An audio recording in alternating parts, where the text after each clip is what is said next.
지금 세계 배드민턴계가 주목하는 충격적인 장면 하나를 함께 보시겠습니다. 두꺼운 테이핑이 무릎을 칭칭 감고 있고 오른쪽 다리는 온통 얼음 주머니로 덮여 있습니다. 배드민턴 여제가 바로 이런 모습으로 훈련장에 나타났습니다. 안세영 선수의 몸은 지금 어떤 상태일까요? 설상가상으로 그녀의 아성을 무너뜨릴 강력한 라이벌까지 서서히 고개를 들고 있습니다.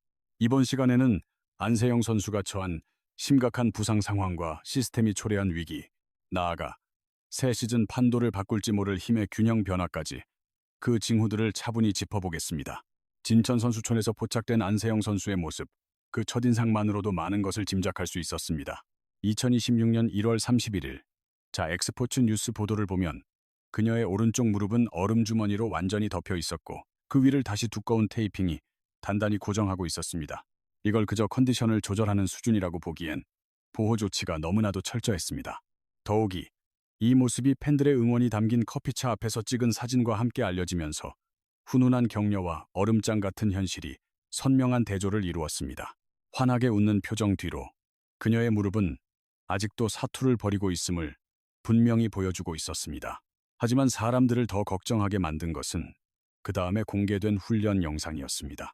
영상 속 안세영 선수는 테이핑을 하지 않은 채 코트에 서서 셔틀콕을 향해 망설임 없이 몸을 날렸습니다.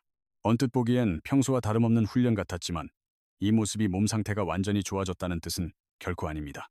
오히려 이 순간은 이겨내려는 그녀의 굳은 다짐과 몸이 버텨내야 하는 위태로운 한계점을 동시에 보여주는 장면이라 할 수 있습니다. 선수가 훈련을 해낼 수 있다는 사실이 관절과 인대가 의학적으로 완치되었다는 증거는 될 수 없기 때문입니다. 스포츠 의학계에서는 반복적인 아이싱을 중요한 신호로 봅니다. 이는 부상을 막기 위한 일상적인 관리라기보다 통증을 누르고 염증을 잠시 가라앉히려는 응급처치 성격이 짙습니다. 특히 시즌이 시작되자마자 특정 부위에 계속 얼음찜질을 한다는 것은 그곳에 아직 미세한 손상이나 염증이 남아있을 수 있다는 강력한 암시입니다. 이는 부상의 단발성으로 끝나지 않고 만성적인 문제로 굳어지고 있다는 위험 신호로 읽힐 수 있습니다. 결국 이 모든 상황이 우리에게 던지는 메시지는 명확합니다. 안세영 선수가 경기에 나설 수는 있겠지만 그렇다고 해서 몸이 다 나았다고 볼 수는 없다는 것입니다. 세계 최고의 선수들은 고통을 참아내며 경기를 뛰는데 이골이 나 있지만 그 정신력이 신체의 한계를 없애주지는 못합니다. 지금 진천에서 우리가 보는 안세영 선수의 모습은 안정된 상태가 아니라 통증을 관리하며 하루하루를 버텨내는 과정에 있는 것입니다. 경기에 뛸 수 있다는 것과 부상에서 회복되었다는 것은 전혀 다른 문제입니다. 그리고 이 부상은 갑자기 찾아온 불운이 아니었습니다. 모든 사건의 시작은 항저우 아시안게임 결승전이었습니다. 여자 단식 금메달을 놓고 숙적 천위페이와 맞붙은 경기였죠. 경기 초반 흐름을 가져오던 안세영 선수가 낮은 셔틀콕을 받아내려 몸을 날리는 순간 오른쪽 무릎에서 뚝 하는 불길한 느낌을 받았습니다.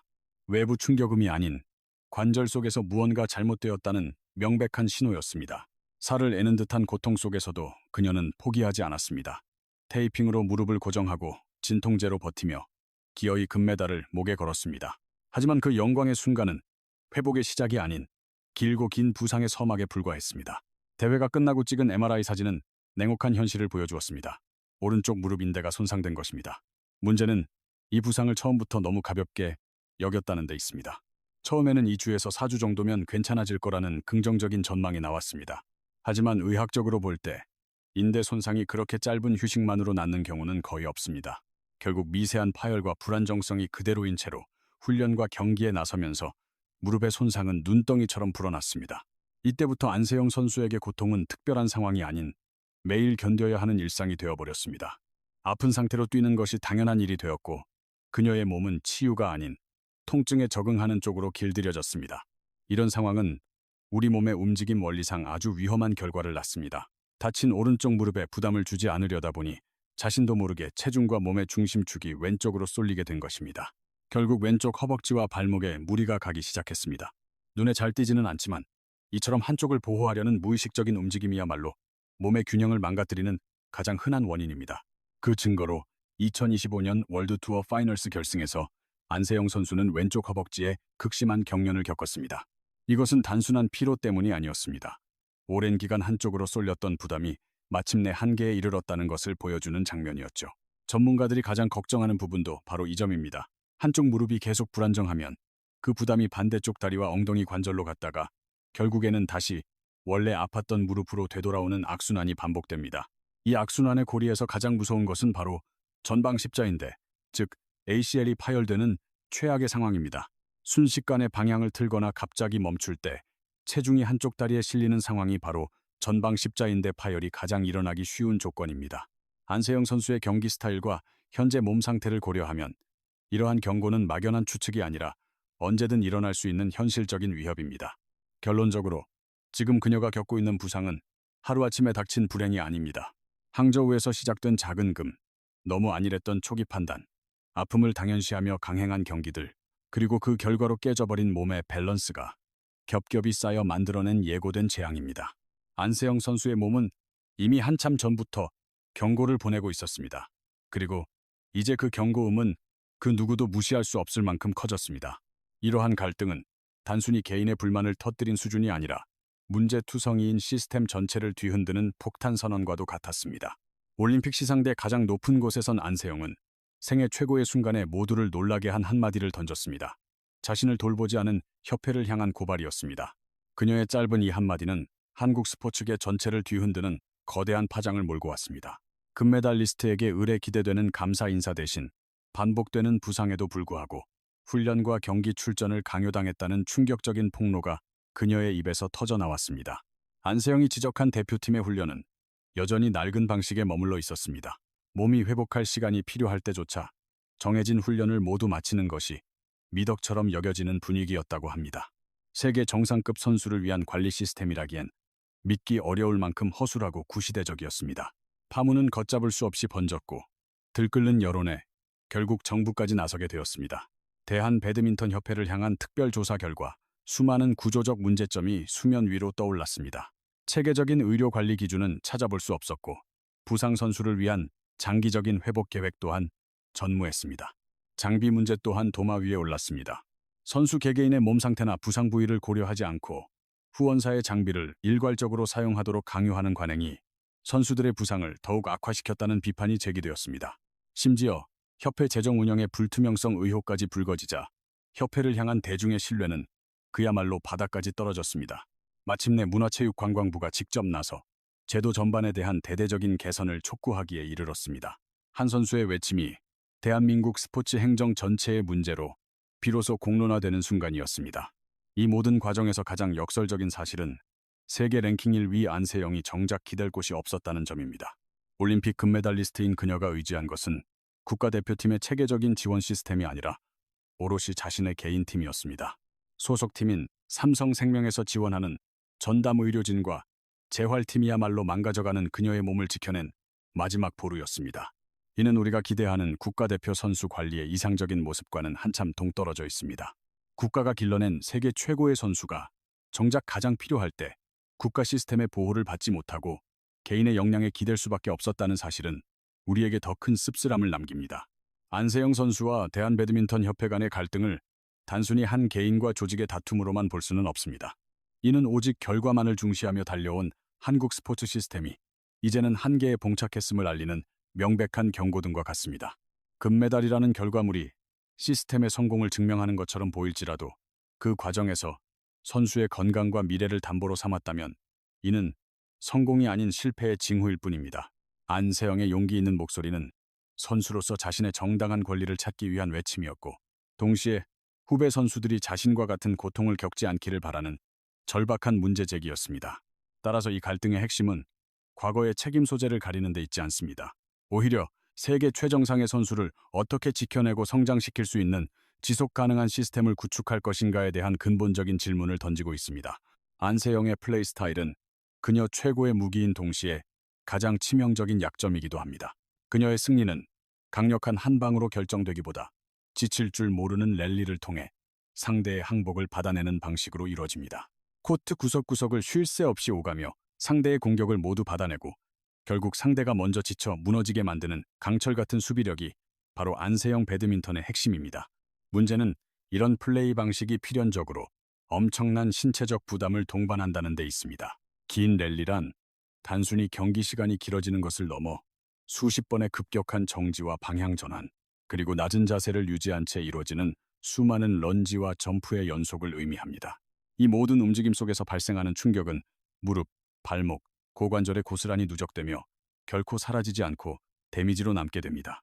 특히 안세영의 코트 커버리지는 세계 여자 단식 정상급 선수들 중에서도 타의 추종을 불허할 만큼 넓습니다.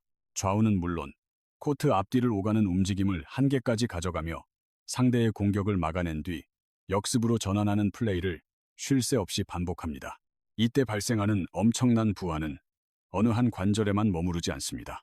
예를 들어 한쪽 무릎에 이상이 생기면 그 부담은 자연스레 발목과 고관절로 이어지고 결국에는 반대쪽 다리에까지 영향을 미치는 악순환이 시작됩니다. 겉보기에는 흔들림 없는 완벽한 플레이지만 그 이면에서는 신체가 끊임없이 닳아 없어지는 구조인 것입니다. 결국 승리하기 위한 방식이 역설적으로 자신의 몸을 파괴하는 딜레마인 셈입니다. 이러한 신체적 부담을 가중시키는 또 다른 요인은 바로 살인적인 스케줄입니다. 2025년 한 해에만 안세영이 치러낸 공식 경기는 무려 77경기에 달했습니다. 단순히 경기 횟수가 많은 것만이 문제가 아니었습니다. 대륙을 넘나드는 장거리 이동과 시차 적응, 그리고 매 경기 쏟아부어야 하는 극한의 집중력이 회복에 필요한 시간을 송두리째 앗아갔습니다. 여기에 더해 세계 배드민턴 연맹의 상위 랭커 의무 출전 규정은 그녀를 더욱 벼랑 끝으로 내몰았습니다. 세계 최상위 랭커들은 주요 대회에 의무적으로 참가해야 하며 이를 어길 시에는 랭킹 포인트 삭감과 같은 실질적인 불이익을 감수해야만 합니다. 사실상 선수에게는 선택권이 없는 셈입니다. 결국 안세영은 쉬고 싶어도 쉴 수 없고 계속해서 경기에 나설 수밖에 없는 상황에 처하게 된 것입니다. 휴식을 택하면 랭킹과 기회를 잃게 되고 경기를 강행하면 몸이 망가지는 그야말로 진퇴양난의 굴레에 갇힌 것입니다.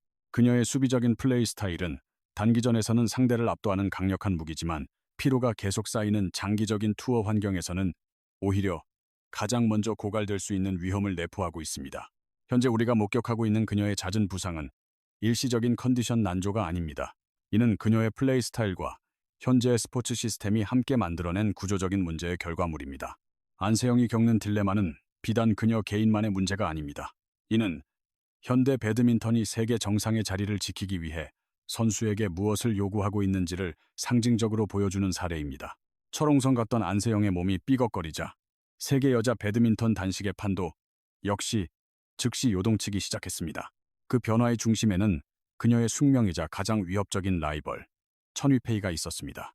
두 선수의 상대 전적은 14승 14패, 누구도 우위를 점하지 못한 팽팽한 균형 그 자체입니다. 이 숫자는 단순한 기록을 넘어 서로의 장단점을 누구보다 꿰뚫고 있는 존재임을 증명합니다. 특히 2025년 세계선수권에서 보여준 모습은 많은 것을 시사했습니다. 안세영의 몸 상태가 100%가 아니라는 것을 간파한 천위페이는 성급한 공격 대신 침착하게 경기를 운영하며 그녀의 작은 허점을 집요하게 물고 늘어졌습니다. 기술, 경험, 코트를 읽는 시야, 모든 면에서 그녀는 안세영에게 가장 위협적인 존재임이 분명합니다. 두 사람의 라이벌 구도는 이제 단순한 실력 대결을 넘어 누가 더 건강하게 코트 위를 지키느냐는 내구성 경쟁으로 그 양상이 바뀌고 있습니다. 그 바로 뒤에서는 세계 랭킹 2위 왕저이가 맹렬한 기세로 추격하고 있습니다. 그녀는 화려한 플레이보다는 바위 같은 안정감을 주 무기로 삼는 선수입니다. 안세영에게 연달아 패배했음에도 왕저이는 꾸준히 토너먼트 후반까지 살아남으며 지치지 않는 체력과 경기를 끝까지 끌고 가는 능력으로 깊은 인상을 주었습니다. 무엇보다 기나긴 시즌을 소화하면서도 이렇다 할 부상 없이 최상의 몸 상태를 지켜왔다는 점은 현재 안세영의 상황과 뚜렷하게 대비됩니다. 왕저이의 경기 운영 방식은 강력한 한 방으로 끝내기보다 스스로의 실수를 최소화하며 상대를 옥죄다가 상대의 체력이 고갈되기를 기다리는 스타일에 가깝습니다. 그녀는 안세영이 조금이라도 흔들리는 모습을 보일 때 그 빈틈을 가장 먼저 파고들어 승리로 만들 수 있는 선수 중 한 명입니다. 또 다른 변수는 바로 무섭게 치고 올라오는 신예들입니다. 일본의 미야자키 토모카는 기존의 강자들과는 완전히 다른 방식으로 위협을 가합니다. 쉴 틈 없이 몰아치는 빠른 박자, 과감한 네트 플레이, 그리고 망설임 없는 스피드가 그녀의 최대 강점입니다. 이런 스타일은 긴 랠리를 펼치기보다 경기 초반부터 상대를 거세게 압박하여 페이스를 무너뜨립니다. 문제는 바로 이 속도전이 현재 안세영의 몸 상태에는 치명적이라는 사실입니다. 짧고 빠르게 방향을 바꾸는 동작, 순간적으로 속도를 높였다. 줄이는 움직임은 무릎에 가장 큰 스트레스를 줍니다. 미야자키는 노련미는 부족할지 몰라도 젊음에서 나오는 폭발적인 스피드로 안세영의 약점을 정면으로 공략할 수 있는 선수입니다. 이 모든 변화가 가리키는 방향은 명확합니다. 여자 단식 세계는 더는 한 명의 절대 강자가 지배하는 정적인 무대가 아닙니다. 안세영이 완벽한 상태일 때는 누구도 넘볼 수 없는 철옹성과 같지만 그 벽에 작은 틈이라도 보이면 경쟁자들은 한순간도 주저하지 않고 파고들 것입니다. 노련한 라이벌은 그 틈을 계산하고 꾸준한 추격자는 압박을 멈추지 않으며 새로운 세대는 속도로 기존의 균형을 뒤흔들고 있습니다. 안세영이 주춤하는 순간 전 세계 배드민턴계가 즉각적으로 반응합니다. 지금 일어나는 변화는 우연이 아닙니다.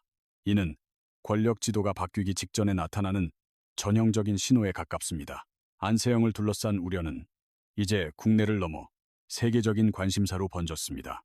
해외 팬들과 커뮤니티에서는 분노와 걱정이 뒤섞인 목소리가 터져나오고 있습니다. 이것은 재능에 대한 학대라는 비판이 반복적으로 제기되고 있으며 일부 팬들은 이러다 캐롤리나 마린의 전철을 밟는 건 아닌지 깊은 불안감을 드러내고 있습니다. 세계 최고 수준의 선수가 온몸에 테이핑을 한 채 고통을 참으며 경기를 뛰는 모습은 이제 감동이 아닌 위험 신호로 받아들여지고 있습니다. 팬들은 더 이상 단순한 승리의 숫자에만 주목하지 않습니다. 그 승리 뒤에 가려진 선수의 신체적 소모, 시간, 그리고 선수로서의 미래까지 함께 걱정하며 지켜보고 있습니다. 이런 우려 섞인 분위기 속에서 나온 안세영의 경기할수록 회복되는 느낌이라는 이른바 좀비 세영 발언은 논란을 더욱 키웠습니다. 이 말은 강한 정신력과 투혼의 상징처럼 들릴지 모르나 스포츠 의학의 관점에서는 매우 위험한 신호입니다. 극심한 경쟁 상황에서는 아드레날린 분비로 인해 통증을 제대로 느끼지 못할 수 있습니다. 하지만 이는 회복이 아닌 일시적인 감각의 착각에 불과합니다. 실제 손상된 조직은 그대로 남아있고 반복적인 자극은 오히려 회복을 더디게 하거나 손상을 악화시킬 뿐입니다. 전 세계 전문가들이 이 발언을 심각하게 주시하는 이유가 바로 이것입니다. 정신력이 몸의 물리적 한계를 지워주지는 못하기 때문입니다. 이제 모든 시선은 그녀의 다음 시험대로 향합니다. 안세영은 시즌 초반 독일 오픈을 과감히 건너뛰는 선택을 내렸습니다. 모든 것을 다 가지려 하기보다 가장 중요한 목표에 집중하겠다는 계산입니다. 목표는 명확합니다. 아시아 팀 챔피언십에서 실전 감각을 점검하고 이어서 3월에 열리는 전형 오픈 정상에 도전하는 것입니다. 전형 오픈은 상징성과 경쟁의 수준 모두에서 최고로 꼽히는 무대입니다. 이 대회에서의 결과는 단순한 트로피 하나 이상의 의미를 갖습니다. 안세영의 현재 선택이 옳았는지를 증명하는 시금석이 될 가능성이 높습니다. 그러나 이 전략적인 선택은 우리에게 날카로운 질문을 던집니다. 지금 멈추지 않는다면 과연 언제 멈출 수 있을까? 쉬지 않는 것을 강함으로 포장하는 순간 선수는 스스로 쉴 권리를 잃어버립니다. 지금 안세영은 출전과 휴식, 도전과 관리라는 아슬아슬한 줄 위에서 가장 어려운 균형 잡기를 요구받고 있습니다. 잘못된 시점에서의 무리는 한 시즌이 아닌 선수 생활 전체를 뒤바꿀 수 있습니다. 그럼에도 불구하고 한 가지는 분명합니다. 안세영은 여전히 세계에서 가장 강력한 선수입니다. 그녀의 기술과 집중력, 그리고 경기를 읽는 능력은 여전히 최고 수준입니다. 하지만 이제 싸움의 무게 중심이 옮겨갔습니다. 이제는 상대 선수와의 승부가 아니라 자신의 몸, 그리고 자신을 둘러싼 시스템과의 싸움이 시작된 것입니다. 만약 이 위기를 스스로 관리하고 주변 환경까지 바꾸는 데 성공한다면 그녀는 단순한 챔피언을 넘어 전설로 남을 것입니다. 반대로 지금의 흐름이 계속된다면 세계 배드민턴계는 가장 찬란하게 빛나는 별을 너무 이른 시간에 잃게 될지도 모릅니다. 이 이야기가 단순한 부상 소식으로 그치지 않는 이유가 바로 여기에 있습니다. 한 선수의 무릎 상태가 세계 판도를 뒤흔들고 시스템의 한계를 드러내며 권력 이동의 신호탄이 되고 있습니다. 안세영의 부상은 개인의 문제가 아니라 현대 스포츠가 최정상급 선수에게 무엇을 요구하는지를 보여주는 거울입니다. 그리고 지금 그 거울 앞에 온 세계가 서서 지켜보고 있습니다.